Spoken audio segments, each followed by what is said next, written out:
நீங்கள் ஒரு மியூசிக் லவராக இருந்தீங்கன்னா 2024 ரிலீஸ் ஆன நீயா நானால நீங்கள் மிஸ் பண்ணக்கூடாத 3 எபிசோட்ஸை தான் நான் இந்த வீடியோவில் சொல்ல போகிறேன். ஃபர்ஸ்ட் எபிசோட் பார்த்தீங்கன்னா எபிசோட் நம்பர் 337. இது வந்து பார்த்தீங்கன்னா 7th ஏப்ரல் அன்னைக்கு சேனலில் டெலிகாஸ்ட் பண்ணியிருக்காங்க.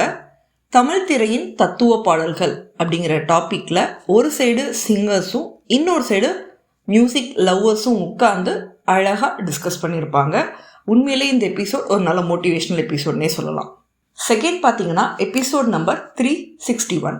இது வந்து 22 செப்டம்பர் அன்னைக்கு சேனலில் டெலிகாஸ்ட் பண்ணியிருக்காங்க. ஃபேவரட் சிங்கர்ஸ் போல் இருக்கக்கூடிய லுக்கலைக்ஸ், அப்புறம் நம்மளோட ஃபேவரட் சிங்கர்ஸை மிமிக்ரி பண்ணுறவங்க, அவங்களாம் ஒரு சைடும் இன்னொரு சைடு மியூசிக் லவரும் இருந்து டிஸ்கஸ் பண்ணியிருப்பாங்க. பார்த்தீங்கன்னா எபிசோட் நம்பர் 371 1 டிசம்பர் அன்னைக்கு இது சேனலில் டெலிகாஸ்ட் ஆகிருக்கு. Rap music versus folk music அப்படிங்கிற டாப்பிக்கில் டிஸ்கஸ் பண்ணியிருக்காங்க. ஸோ நீங்கள் ஒரு மியூசிக் லவராக இருந்தீங்கன்னா இந்த 3 எபிசோட்ஸையும் மறக்காமல்